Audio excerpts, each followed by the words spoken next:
Thank you, Mr. President. Good afternoon, everybody, and welcome. I present to you my thesis titled Cluster Converters Based on Multiport Active Grid Application to Smart Grids. It was part of the EcoSISA multidisciplinary program and funded by EcoSISA and Institut Carnot. I will start this presentation by a summary and introduction to the problem that we wanted to solve and the main idea of this PhD. After that, I will present the cluster of converters for the solution that we proposed. Then we will see the MAP converters, multiport active bridges, as the building blocks of this cluster. This is going to be the major part of this presentation. And next would be the prototype and the experimental validation that we did.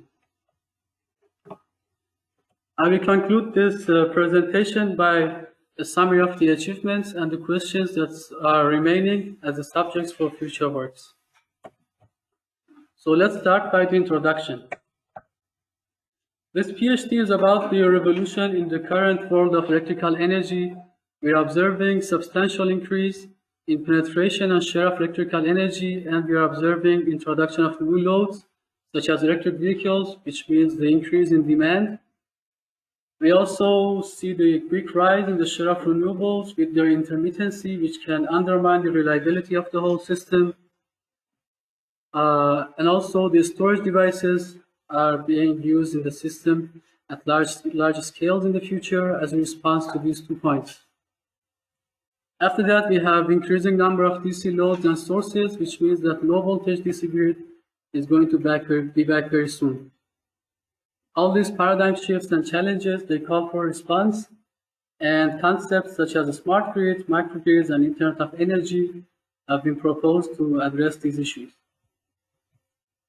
The application of this PhD is in energy exchange in a microgrid with renewables, storage devices, AC grid, and DC grid. As you can see from the classical AC network that we had in the past, we are transforming little by little to a combination of AC and DC sources and loads, and to a hybrid of AC and DC networks. But there is a problem with this solution, which is the reliability and fault tolerance, because if we lose one converter, we can lose major functionality in the system. We also have multiple steps of energy conversion between sources and loads, which means lots of energy conversion losses. And we employ the converters at low powers, which means that the efficiency is not good again. And also we have different control logics on each converter. And that means that the structure here is not modular. Here you see the solution that we propose for this application. This is a cluster of smaller converters, multiport converters in parallel. And with this structure, we can gain better fault tolerance because we have redundancy. We have fewer steps of energy conversion, which means lower losses and better efficiency. This solution is scalable, which means that we can easily increase the capacity by just adding another converter in parallel. And also it is modular because we have the same control and design logic everywhere. That is why this solution is more compatible with smart grids and Internet of Energy. Of course, with all these advantages, there comes some challenges. The major ones are the communication between the converters and the control. The control itself can be complex. We might see the increase in costs because we are multiplying the number of converters, and also the implementation can be another issue too. In this PhD, the main idea was to study the application of clustered multiport converters in microgrids, then to study MAP converters as the building blocks of the cluster. We wanted to assess the advantages, see what we can do with this structure, what we cannot do, what are the limits, challenges, and find some solutions for them. And all along, we try to be generalized in terms of our design and control loop. And in the end, we wanted to build a prototype to demonstrate that this idea works. So let's see more details with the cluster of converters. We saw this structure before. Here we have better reliability. First of all, I should mention that we have a shorter mean to time failure because we're multiplying the number of components and converters. But we have redundancy, and this is a positive point. It means that the system will be able to continue to operate even if we have failure in one converter or even if we are trying to repair one. The other advantages are efficiency. So in a microgrid with renewables and residential loads, we have long periods of time where we have low power transfer. And you know that the power electronic converters have low efficiency at low power region. But with a cluster of multiple smart converters, we have the possibility to turn some of the converters off and employ the other ones at higher powers. So this way we can avoid the low efficiency region. I should mention that our application is stationary because we'll be using the converters in buildings and smart grids. So for us, efficiency and costs are more critical than size and weight. On the bottom side, you can see how the efficiency curve of a converter increases and improves at low powers, especially if we increase the number of converters in the cluster. We also ran some simulations based on real data from the Greener building, where the G2EW is located. Based on these real data, we observed around 42% decrease in energy conversion losses. And here also you see the increase in the efficiency of the system as we increase the number of converters in the cluster. After that, we have flexibility and redundancy in a cluster of converters. This means that we have the possibility to optimize the power flow. So we also designed an optimization, a power flow optimization strategy, added a layer to the previous simulations, and then we observed another 5% reduction in the energy conversion losses. As a conclusion on clustering, I can say that the clustering is a promising solution in smart grids because we have better efficiency, we have the possibility to optimize our power flow, we can improve the reliability on fault tolerance and system level, and also we have the possibility for large scale optimization strategies because it's a modular structure. Now let's study more the building blocks which are MAB converters. I will start by the topology itself. Here you see the topology, which is a multiport DC-DC topology. We have a multi-winding transformer in the middle, and around it we have several active bridges. Each active bridge is connected through an inductance in series to the transformer. And this is a totally symmetric design that we're using here. But why did we choose this topology? First of all, it's bidirectional. It connects several loads and sources together at one place. It provides galvanic isolation thanks to a transformer between the ports. And we have soft switching conditions in the semiconductors, which means we have low switching losses and gives us the possibility to increase the switching frequency. With the higher switching frequency, we can have smaller magnetic ports and also smaller energy storage elements. As I said before, this topology is symmetric, which means we can have generalized rules for design and control. And also we have the possibility to connect loads and sources with significantly different voltage levels thanks to a transformer turn ratio. When studying this topology, we faced several challenges. First one was the coupling of power between the ports, which complicates the control.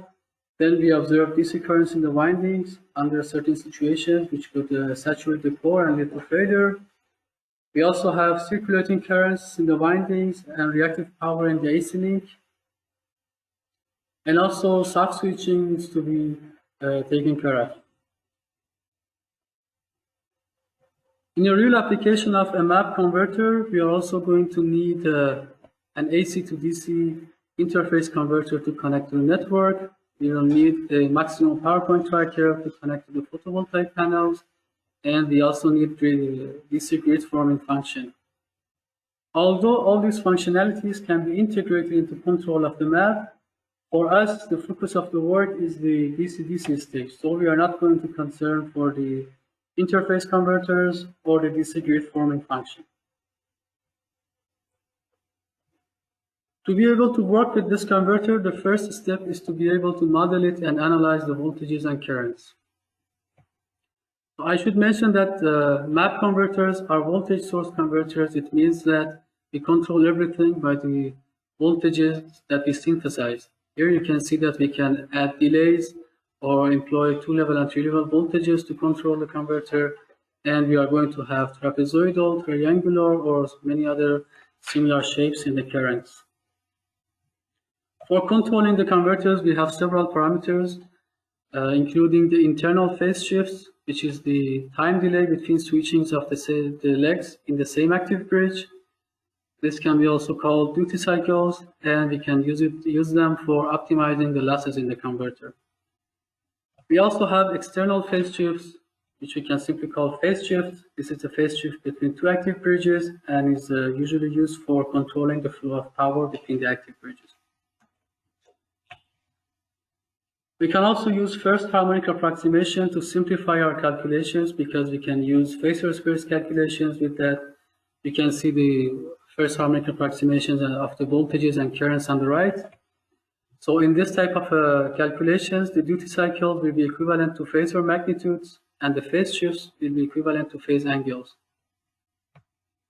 Comparing the first harmonic approximations with the square wave analysis, which is closer to the real shapes of the voltages and currents, we observe that first harmonic approximation has good accuracy when analyzing the power transfer, but in terms of when predicting the current magnitudes, it does not have a good accuracy. Doing the phasor space analysis, we can also perform a star delta transform to get a more decoupled power transfer between the ports. But in the end, we need to consider that each type of these modeling approaches that were presented here are suitable for certain applications. Square waves are accurate, but the calculations are complex. So we are going to usually use them for offline purposes such as design. We have first harmonic analysis, which is simpler but not as accurate always. So we can use them for real-time purposes, because the runtime is important for us in real-time applications. After analyzing the voltages and currents, we also need to be able to model the losses. We can use the model of losses to solve the trade-offs that we face in control and design stage. So for us, the model of losses is a mathematical model which gets design parameters and operating points as its input, and on the output it gives us a prediction of the losses. First, we designed an analytical model for losses using the common models that we have in literature, but these models had large amounts of calculations, so they were good for converter design, but for all real-time purposes like control, they were not efficient. In this regard, we also proposed a reduced order model or an efficient model of losses. In this model, we approximate the shapes of voltages and currents, and also we ignore the switching losses. This model needs significantly less processing power, and as you can compare the runtime, it runs around 70 times faster than the previous model. So this is suitable for applications of online control and optimization.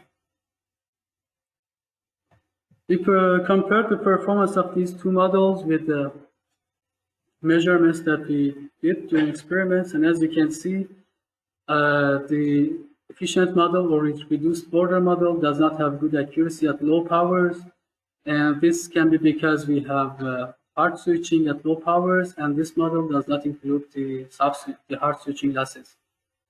This case will be studied in more detail later in the results. So now that we are able to model the converter, we can try to control it. First, we should consider that in our case, we are performing grid supporting function, and we have a centralized controller. So the smart controller that we have here in decision-making layer, it will consider several strategies and parameters, and then it will determine the amount of power that has to be transferred into or out of each port of each converter. We will call this the reference power flow. After that, the embedded control of each converter is responsible to realize this reference power flow by adjusting the duty cycles and the phase shift. As we saw already in the controlling the map, we have phase shift between the active bridges. We also have duty cycles to control through 2-level and 3-level shapes of the voltages, and we can use them to minimize losses, especially when we have unequal DC-link voltages. But why do we have to care about the unequal DC-link voltages? This is because the DC-link voltages often change. For example, we have the battery voltage, which is constantly changing. We also have interface converters to the AC network, which could lead to variation in DC-link voltages. And the second point is that this variation in DC links can lead to hard switching losses, and also it can lead to large amounts of reactive power exchange. There were methods proposed in the literature to solve these issues, including 3-level voltage modulations, different ones to keep the soft switching conditions, and also to minimize the reactive power exchange. But the question in our case is that is the 3-level voltage modulation always the optimum solution when we have different DC-link voltages or not? First, we should consider that when we apply 3-level voltage modulation, we are decreasing the effective voltage. And by decreasing the effective voltage, we will need larger active currents to transfer the same amount of power. So in the end, our goal was to control the soft switching and decrease the reactive power exchange to decrease the losses, but as a consequence, we increase the active currents, which will increase the losses. So here we have a trade-off, and to solve this trade-off, we can use the model of losses that we already proposed. To do this comparison and solve this trade-off, we propose 3 voltage modulation. First one is full conduction, which means 2-level voltage on every side. The second one was equalizing first harmonic phasors on every port, and the third one is equalizing volt seconds on every port. Here you see the results, and as you see the comparison results here for low powers, the equal phasors, the green color here is the best modulation with the least losses. But when the powers increase, the full conduction method becomes the best solution. And as we are working with a cluster of converters and we want to employ the converters at high powers, full conduction is going to be the method that we are going to use in our application. I should mention that the result of this comparison depends on the converter characteristics and also the power flow between the ports. So to review the power flow problem, now we have n-1 independent equations for real powers. We have already evaluated the duty cycles by choosing full conduction, and what we are left with is n-1 phase shifts as unknown parameters. Now that we have equal number of equations and parameters, we can have one unique solution for our problem. But when we try to solve the problem, we face a challenge, which is the coupling between the power. And as you can see here, changing any of these phase shifts will affect all the power transfers of every port. And since our goal was to be able to control the power of these ports individually, finding an analytical solution in this case will be too difficult and would need lots of computing power. The solution that we proposed was a combination of feed-forward and feedback loops. As you can see in the figure, we have a feed-forward loop which uses approximations to quickly find some solutions for the power flow problem, and then it will perhaps do some iterations if possible to get closer to the final solution. At the same time, we have the classic PI feedback loop, which will try to correct the steady-state errors. These steady-state errors are due to the approximation error that we have in the feed-forward loop, and also it can be due to the model mismatch, between the model and the real values of the components. We proposed 3 different methods for the feed-forward loop. So the first one was the zero currents, which starts by approximating currents to 0, then doing some iterations to find a solution. We proposed the complex phasors, which simplifies the phasor equation and can do also iterations. The third one was modular matrices, which approximates sinus phi equals 5, and it does not have any iterations. After comparing these solutions based on the parameters that were important for us, including accuracy and speed, we decided that we can use the complex phasors for offline applications because it's accurate, but it's slow. So during offline applications, the time is not very important for us. And we can use the modular matrices as the most efficient one and the quickest one for embedded applications such as online control optimization.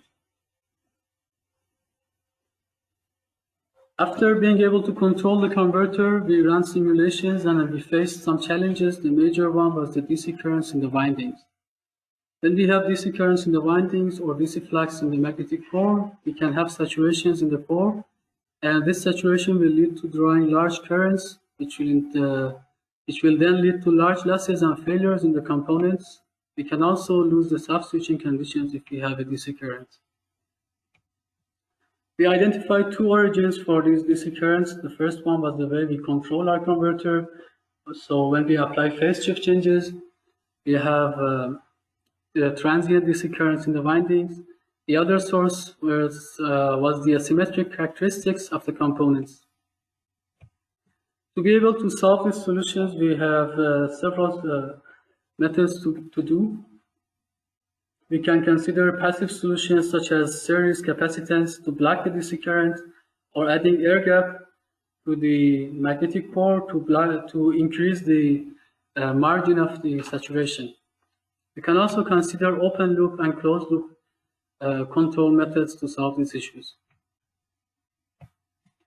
The first origin is the phase shift transients. So the way we apply the phase shift transients when we have changes in our reference power is to prolong or shorten one half cycle. As you can see in the figure, we are going from this large phase shift to this small one. And to do that, we have to decrease the length of half cycle from this big value to this small one. And this is what leads to creation of a DC offset in the current. And as you can see in this case, in addition to saturating the core, we have hard switching in the MOSFETs. To mitigate these problems, solutions were proposed in the literature. The most effective one was applying the change into consecutive half cycles. As you can see here, we can apply half of the change in positive half cycle and the other half in the negative half cycle. This is an open loop and sensorless cancellation method. The second origin is the asymmetric characteristics of the components. As you can see, we can have different parasitic inductances and PCB traces, which can happen if you are not careful with designing the PCB. And so in this case, the current will see different inductances in positive and negative half cycles. And this will lead to small DC currents and accumulate over time. We can also have other reasons, for example, different delays in gate drivers, which could lead to the same result. To mitigate this issue, we can have the passive solutions that we discussed before, and we can also have active solutions, but to do the active solution, we need to measure the DC currents first, and then use them as feedbacks to adjust our control. There are methods for measuring the state of the core in literature, but these methods are only able to detect saturation of the core, and they cannot directly measure the DC current or identify the source of the DC current. For our case, we want to be able to measure the DC current in each winding and to be able to understand which of the active bridges is generating DC current to act on it. So we have some challenges when measuring this DC current. First of all, the DC component is very small compared to the main AC current that is in the winding. So we have to size the current based on the AC component, and we will have low precision in measuring the DC currents. After that, we have to filter the AC component, which would need using low-pass filters, either analog or digital ones. Analog ones will add delays, and digital ones would require very fast analog-digital converter hardware, which might be available or not, based on our switching frequency. The solution that we proposed for measuring the DC currents was to magnetically cancel the AC component and then directly measure the DC. Here you see our solution. First of all, we have a one-to-one current transformer. This CT will generate a copy of the AC component in its secondary, And then if we pass the secondary and the primary through the sensor window in opposite direction, the AC components will cancel each other. So what the current sees is only the DC component. So we can size the sensor based on the DC component and have a good measurement precision. You can see one measurement setup that we built here. In fact, we built several ones. Here you can see the comparison between the different CT cores that we used. On top, you can see that the first core with flat E core, the small one, was able to reduce the AC amplitude up to 0.18 times. And also the third core on the bottom here, you see that it has a better cancellation quality with 0.11 times smaller AC magnitude. We did compare these two cities in terms of their response to dynamics. And here you see transient DC current occurring because of phase shift change. And as it's obvious here, the EE core is able to detect the change while the toric core cannot see it. So in the end, the solution that we proposed here is able to cancel the AC components and gives us the possibility to measure the DC component with good accuracy. And also it is customizable based on the application we have and also the parameters that we want, such as size, AC cancellation quality, etc. Now that we can control the parameter, the converter, we can solve the challenges, and then we are ready to build the converter and test it. Before building it, we have to design one converter. When designing map converters, we can use common design rules to choose the semiconductors, the inductors, and the transformers, but we also have some questions in this field, including, for example, the best magnetic material, the placement of the windings, or the trade-off between conducting and switching losses in the MOSFETs. Here is where we can use the application level and control level design concepts, which means that if we have prior knowledge of our control and our application, we can use them to perform optimized design. For example, if we know that the control system can assure full soft switching over full power range, or is our mission profile going to include low power operating points, or is the control system able to block the DC currents? These parameters are going to affect our design. And considering the control level and application level design concepts, we can design a converter which is optimized for our specific application and control. As a conclusion, we can say that MABS are promising candidates for clustering. We saw how we can have different approaches for modeling the converter. We saw different models for losses. Several power control methods were proposed and tested. We used the model of losses that we have proposed for choosing the optimal voltage modulation. And also we saw that DC currents are challenged, but we found solutions for them. In the end, we expressed that the control level application and application level design are important for our design purposes. Now let's see the prototype and the experimental results that we have. I will start by the prototype itself. You see it here. We use this for validating our power controls for our loss models and the DC current mitigation methods. This is a quadruple active bridge with 4 ports and 2 kilowatts on each port. The switching frequency was 40 kilohertz, and the DC link voltages in design were 100, 2, 4, and 800 volts, representing photovoltaics, batteries, DC grid, and AC grid. Here you see the test setup with the controller, which is National Instruments Mario 1900 on the left, and the quad active bridge on the right. And in the middle, we have an interface board to transfer the measurements and also the command signals. After building the prototype, we implemented the control. We partitioned the control into different units. The first one was the control loops, including the power control, the phase shift, and also the DC current suppression. Then we would have the inputs, which does the measurements, analog to digital conversions, filtering, scaling, and pre-processing. And in the end, we have the output unit, which is responsible to generate the gate commands based on the phase shifts and duty cycles that it gets from the control loops. Based on our requirements for running these loops and the hardware that we had in our hands, we decided to put the control loops on the processor and to run the inputs and outputs on the FPGA.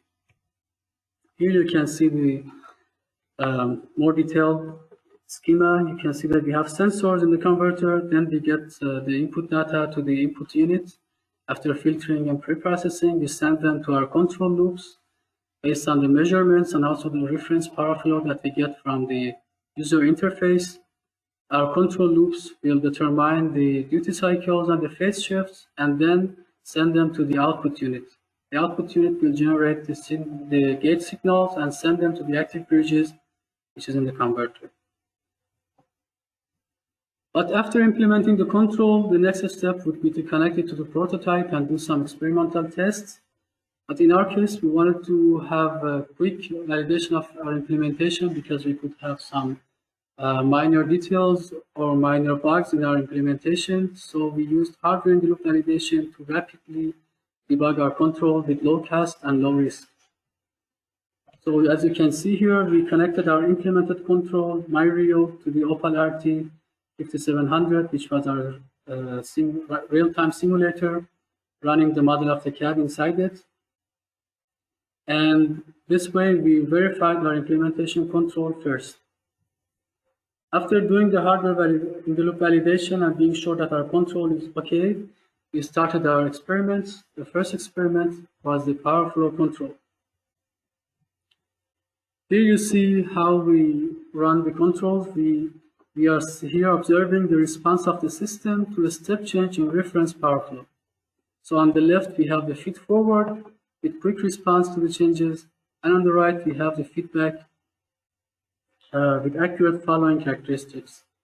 And by combining these two together, we have the final response of the system, which is very quick and very accurate when following the reference power. We also did some experiments to see the coupling of powers. So on the left, you can see that how changing the power on one port here in the blue curve will have some effects on the other ports, as you can see some dynamics here. But then when we use the closed loop control, as you can see on the right, we don't see these types of perturbations. It means that they are quickly suppressed by the closed loop control. The next test were the loss model verification. So the first test was a scenario where the powers of every port was going from 0 to 100% at the same time. We tested from around 180 to 800 watts. And as you can see, the models and the measured losses have very good agreement. In fact, the error is limited to 10%. And you see here that our efficiency value is reaches 96.5% at around 600 watts. We run another scenario. Here we have zero power transfer on the second port, so P2 is always 0, and the other ones are varying. So here we see a big difference, as we already explained, between the efficient model and the measured losses. This is because the efficient model does not consider the switching losses, and because we have zero power in one port and small current in that port, we are going to have hard switching there. And as you can see, the analytical model also has some error close to 20%, which means that predicting these hard switching losses, although it can predict the switching mode, predicting the losses itself is a bit complicated because we have nonlinearities in the characteristics of the components. But apart from the accuracy of the models, another issue for us here was the low efficiency at low powers, because this case will happen very often in our case, in our application, and we wanted to avoid this region with low efficiency. The solution that we proposed was disconnecting the port which is not transferring any power. So in one meaning, we are changing our collective bridge to a triple active bridge. The implementation is very easy and low cost because we only need some comparators and AND gates which are abundant on the FPGA. But before performing this solution, we had some questions, including the gain in efficiency that we could get by implementing this solution. And do we need to modify the feed-forward loop because you're switching from cab to tab? And also, is it going to lead to some dynamic behavior and instabilities in the system? So first, we run the experiments in tap mode and measure the efficiency. As you can see, we can gain from 1 to 3% at low powers by switching to tap mode, which means that in terms of efficiency, it's a good value. We also switch from quad-active bridge to triple-active bridge, both in static mode and in transient mode. And as you can see, we have very small dynamics here, which means that the system is stable. We also did not modify the feed-forward loop, and you can see that the reference following characteristics is also good. So we don't need to modify the control. And the method that we proposed is very efficient and capable of solving the issue. But this is thanks to the symmetric design that we had in the beginning. If our design was not symmetric, applying this method would be too complicated. We could also imagine having other solutions for this problem. For example, we can have a series switch to disconnect the active bridge, which is not transferring any power. We can have some anti-parallel diodes, Schottky diodes, to reduce the reverse recovery losses, but it will not reduce the whole switching losses. It will only reduce the reverse recovery. We can also imagine using MOSFETs with better switching behaviors, but generally the MOSFETs that have better switching behavior would have higher conduction losses. So we also tested experimenting the third solution. As you can see here, with the new MOSFETs, we had better efficiency at low and medium power level. Unfortunately, we were not able to do the tests at high power, but from the trend of these curves, you can see that if we increase the power, probably the new MOSFETs are not going to have higher efficiency. In the end, we can conclude that a combination of these solutions would be the best solution to use. And also, we have to choose the ones that are most suitable to our mission profile. So if we don't have low power regions, we don't need to be very concerned about this issue. The last test that we performed was the DC current cancellation method. So first, you can see how a transient in phase shift can lead to a transient DC current on the left. And then after applying the two-step phase shift transient, you can see that we effectively solved this issue. The second test was the active cancellation method. So to apply the DC currents, we manually changed the ratio of positive and negative duty cycles.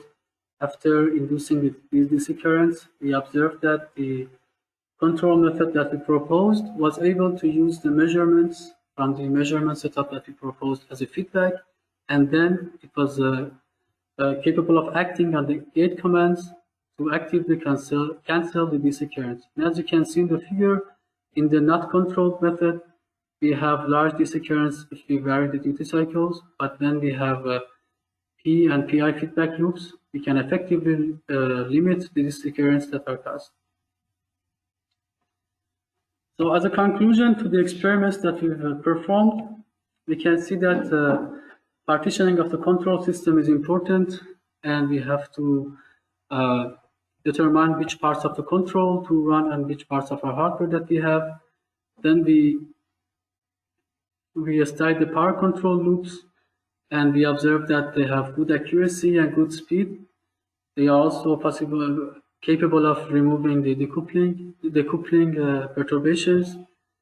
We also studied the models that we proposed for the losses. We saw that they can be very accurate in some cases, but at some specific operation points, they are not always accurate. So before using these models, it's important to determine the domain of their validity and use them only wherever they are accurate. We also proposed and studied different methods to avoid hard switching when we have zero power transfer on one port. And we saw that we can use a combination of methods to solve this issue, and these methods can be based on the mission profile that we have. In the end, we checked our DC current cancellation methods and saw that they work very well. So as a conclusion to this work, on the converter clustering aspect, we saw that we can improve the efficiency and fault tolerance of the system. We have the possibility of the powerful optimization thanks to the redundancy and flexibility that the clustering gives us. On the map converter aspect, we studied different aspects of modeling, design, and control, and also we saw how we can optimize the design based on the models that we have. We proposed both accurate models and controls that can be used for design purposes. We identified the operation challenges and found solutions for them and saw that they work. On the network level, we propose a computational cost efficient model and also control, so they can be used at network level to perform larger scale optimization. In the experimental aspects, we performed hardware in the loop validation to be able to quickly debug our control system. Then we performed experimental validation to check the proposed models and controls. And in the end, we were also able to identify the accuracy of the models and the domain of validity. As a summary to this work, we studied different aspects of multiport active bridges and clustering these converters. We tried to identify the potentials, the challenges, the limits, and propose some solutions. In the end, we built an example of the converter to be able to show that this idea works. And finishing this project, we were also left with so many questions which would open the door for future works in this field. As propositions for future works on the hardware level, we can study the interfacing between the AC and DC networks, loads, and production units. On the control laws, we can try to enhance decoupling the powers, try to reject or redirect the perturbations. That's what Mr. Bulto is doing in his PhD. And also we can try to use the efficient models and controls that we proposed for real-time powerful optimization over a cluster. Studying the transformer, we can try to improve the physical models and the magnetics of the transformer to try to optimize its design. And on the aspect of the DC current measurement, we can try to enhance the magnetic cancellation characteristics, and also we can improve our measurement capability by using a specific Hall effect sensor or even build one if we cannot find the ones that we need among the on-the-shelf products. On network level, we can use a cluster of converters to provide ancillary services. That's what Mr. Go is doing in his PhD, including unbalanced AC operation. And we can also propose new operational features, such as collaboration of converters with or without communication, performing DC grid forming function with a cluster of converters, and also try to go from centralized control to decentralized control over the cluster. Thank you for your attention.